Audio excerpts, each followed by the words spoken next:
What's up, everyone? I hope you all are having a wonderful and blessed day today, and I would like to say thank you for stopping by the channel and checking out today's video. It means a lot to me, and I truly do appreciate it.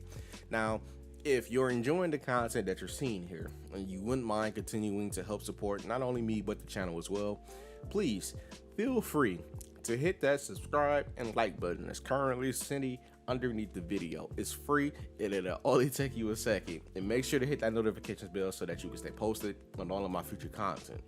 Now onward to the video. So today we're going to be talking about the topic of PvP for Midnight Suns, right? Why I think it could work, and well, how I think it could work, and how it could be going forward with future content. Now, I know that some of you are either thinking or saying that this game doesn't need PvP, or PvP doesn't need to be added to every game in general. Normally, I'd agree with you, right? I suck at video games. I enjoy them, but I suck at them. But my thoughts about Midnight Suns are different. They're a lot different. Now, having an option for PvP or co-op would absolutely be a cool feature. But right now, as far as we know, for the foreseeable future, it's going to be single player. So everything that I'm about to say here ties into why I think PvP could work. So please stick with me here and let me explain. Now, me specifically, right? I come from a background of turn-based games, both video games and actual card games, like Yu-Gi-Oh!, Bakugan, the original and the reboot, Skulls and Shogun, Digimon, and some others, right? When done correctly, it can be a very, very fun thing. You can't sit here and tell me that as a kid, you didn't get filled with joy whenever you made a comeback and beat your best friend with Dark Magician, or Blue Eyes White Dragon, or Red Eyes B Dragon, for all of my Joey Wheeler friends out there, right? That feeling of knowing that you just pulled the best hand possible, and that if you play it right, you get to walk away with bragging rights. Midnight Suns, honestly, when I first saw it, one of my biggest questions would be, would it be co-op? Would there be online play of any kind? It's single player for now, like I said, but we do know, actually no, scratch that. We already know there will be future content through DLC packs in the season pass. Will there be another season pass? Who knows? I'm gonna need y'all to buy the game and support it and have it do well, so we can get a second season pass with even more characters, and then y'all might see more supernatural people like Werewolf by Night and so on and so forth, right? Now, all of that is going to come with new characters, new cards, and new enemies. Now, the supernatural world is a lot bigger in Marvel than you would think. Turn-based PvP as a whole wouldn't be new to Fire Access because they are behind two of the biggest strategy games of all time, XCOM and Civilization. Even though Midnight Suns has been built on a whole new system, there's still all that brain power and experience to make sure that we get the best content possible. Now, in my head, there's two main ways I have this all playing out. There's a third option too, but I'm gonna explain that one at the end because that one was a bit tricky, right? But really, mostly two. Now, the first way would be a PvP system comparable to a game like Marvel's Contest of Champions, which uses an asynchronous PvP system. That means that you are fighting AI using real opponents' characters. So technically, it's still PvP, just not real time. You would update your team loadouts with the characters and cards that you want and send them off into the world. This also provides more freedom since you're able to make any team comp that you wish, because the hunter only auto locks into a team for story missions. Whenever you're doing anything else, you have free reign to make whatever team you want. If you want Magic, Ghost Rider, or Nico Minerva on the team, you can do that. If you want Captain America, Iron Man, or Spider-Man on the team, you can do that. Now, other players who will face off against your AI control team and vice versa, and your account would keep record of that, even offering chances to play against any recent players who defeated your team for a revenge match. And when you check up on your team status, after you win so many matches in a row, let's say if you place high in the leaderboards at the end of the season, right? The season could be a month, could be a couple months, however long they want it to be. You would get special gifts like certain cosmetics for characters or things that you can use to decorate or use around the Abbey, which is your home base. I'm not saying it has to be those specifically, but for the players who like to grind PvP with there being some kind of an incentive, having that initial incentive there to give a reason to want to play it, that would help people mess with that mode a little bit more, if you understand what I'm saying. Now, the second way would be a version of real-time PvP, right? So both players would load into a match and start playing like normal with some changes here and there. Both players would have their main team selected and load into the match. Now, the base number of members you can have on a team is 3, and I honestly don't see that number changing anytime soon. Now, the gameplay would play out in a number of phases, with each player having their own dedicated turn.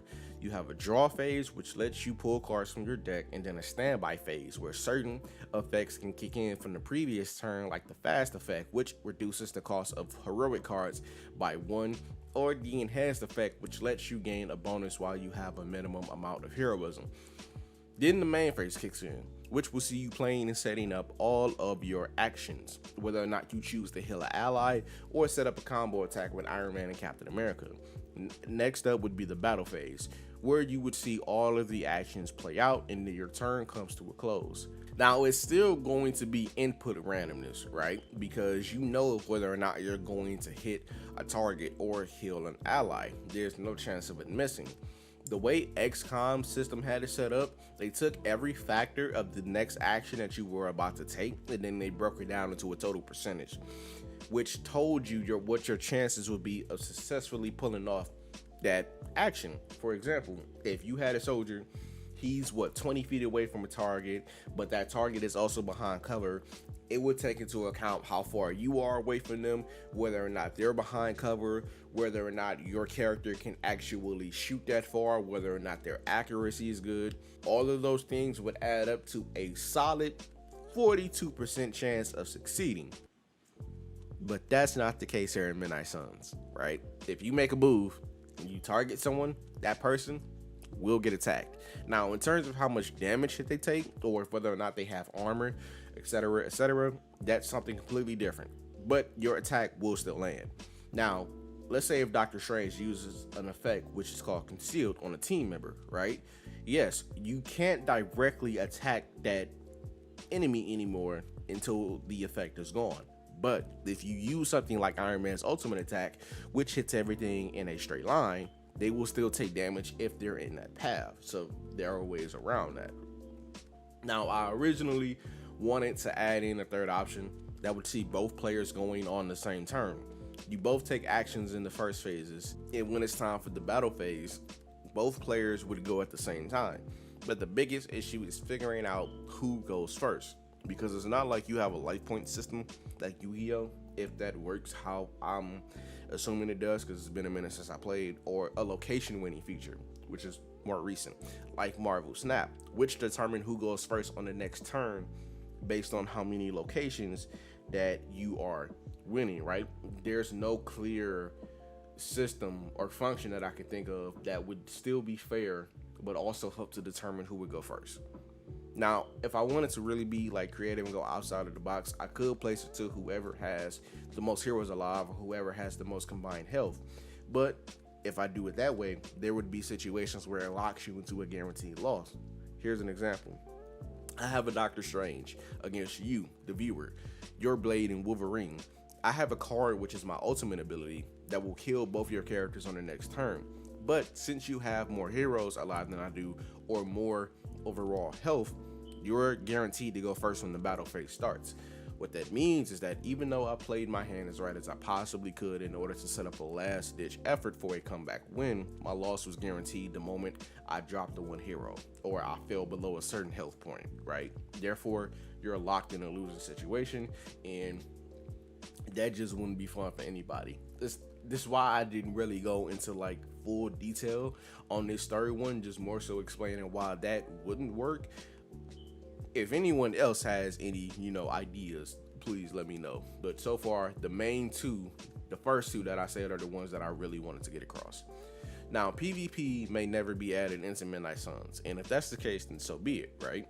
I have fun working on this video this time and the first time around, and I felt like I needed to give this a second crack with a more streamlined approach than before in my case.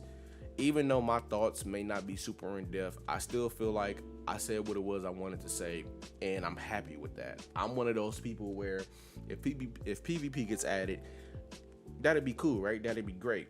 That's even more that I can get out of the game as both a content creator and a player. And if it's not here, then that's okay. That's fine.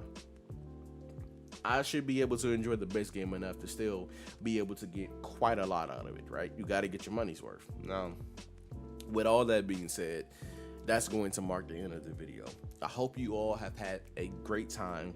Let me know down in the comments below if whether or not you want or don't want PvP, how you think it would work, or even what team you would use if PvP was in Midnight Suns. And again, if you're enjoying the content, please remember to hit that like, share, and subscribe button, and hit the notifications bell so that you can stay posted on all my Midnight Suns related content, and I will catch y'all in the moonlight. Peace. Trying to do it big, trying to live life. Pull it to the club with the bottles on ice. Be the back end by the end of the night. I'm an artiste, a social light. Trying to do it big, trying to live life. Pull it to the club with the bottles on ice. Be the back end by the end of the night. I'm an artiste and a social light.